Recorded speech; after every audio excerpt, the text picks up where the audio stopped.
Mon état habituel d'abandon dans le fiat suprême continue. Mais j'appelle en même temps celui qui constitue tout mon bonheur, ma vie, mon tout.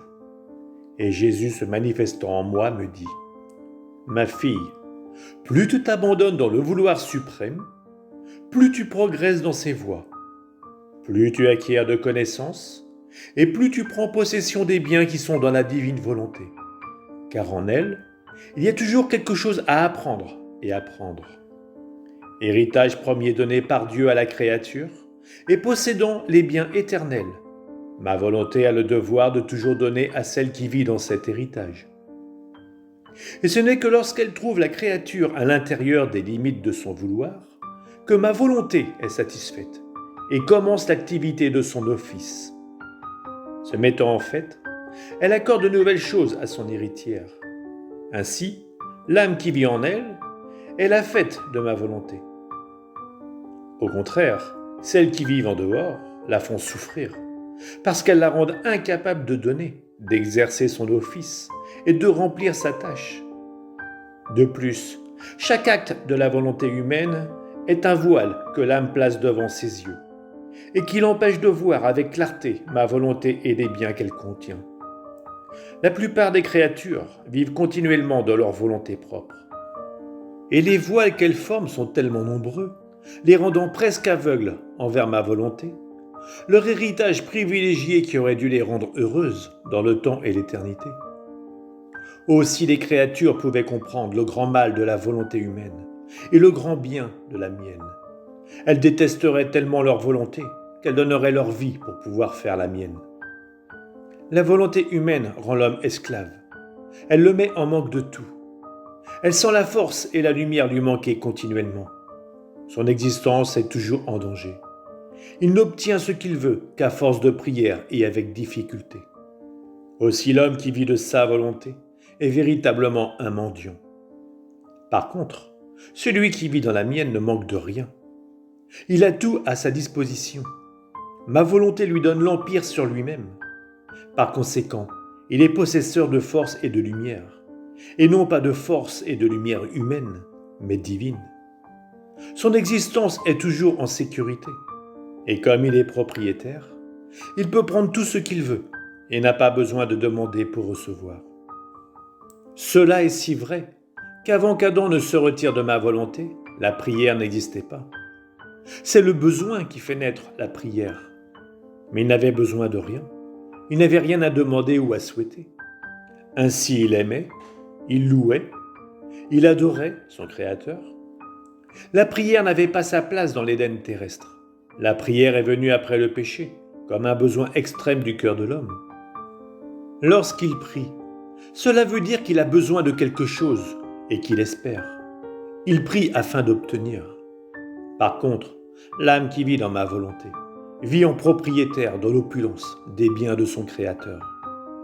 Si elle désire quelque chose, se voyant parmi tant de biens, c'est de vouloir donner aux autres son bonheur et les biens de sa grande fortune. Image véritable de son Créateur qui lui a tant donné sans aucune restriction. Elle voudrait l'imiter en donnant aux autres ce qu'elle possède. Oh, comme il est beau, le ciel de l'âme qui vit dans ma volonté.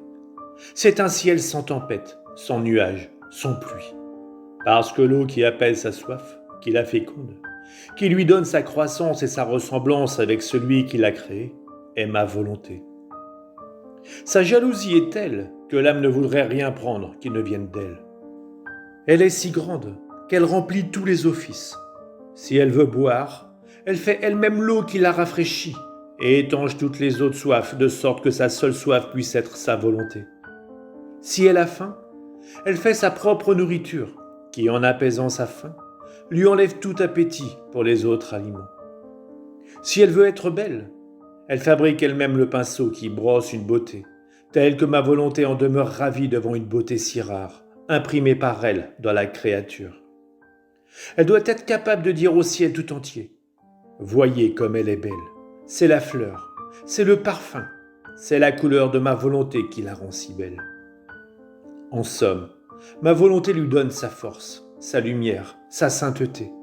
Et tout cela afin de pouvoir dire « Elle est une œuvre entièrement de ma volonté. » Par conséquent, Je veux qu'elle ne manque de rien pour être comme moi et me posséder. Regarde en toi-même pour voir l'œuvre de ma volonté. Comment nos actes, investis par sa lumière, ont changé la terre de ton âme. Tout est lumière qui s'élève en toi et vient blesser celui qui t'a investi. Par conséquent, le plus grand affront que je puisse recevoir des créatures est de ne pas faire ma volonté. Après quoi il me fit sortir de mon corps pour me faire voir le grand mal des générations humaines. Reprenant la parole, il ajouta « Ma fille, vois tout le mal que la volonté humaine a produit. Ils se sont rendus aveugles. Ils ont préparé des guerres et des révolutions terribles. Cette fois, ce ne sera pas seulement l'Europe, mais d'autres races vont s'y joindre. Le cercle sera plus grand. D'autres parties du monde vont y participer.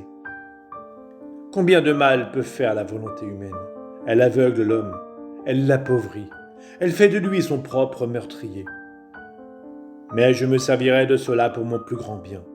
Et la réunion de tant de races servira à faciliter la communication des vérités, afin qu'elles puissent se disposer au royaume du Fiat suprême. Ainsi les châtiments qui ont eu lieu ne sont que le prélude à ceux qui viendront.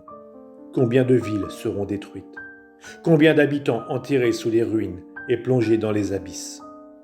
Les éléments rendront le parti de leur Créateur. Ma justice a atteint ses limites. Ma volonté veut triompher et voudrait que ce soit par l'amour qu'elle établisse son royaume. Mais l'homme ne veut pas venir rencontrer cet amour. Par conséquent, il est nécessaire de faire œuvre de justice. En disant cela, il me montra un immense brasier de feu sortant de la terre. Ceux qui étaient près de ce brasier étaient recouverts par ce feu et disparaissaient. J'étais effrayé et je priais dans l'espoir que mon Dieu bien-aimé puisse se calmer.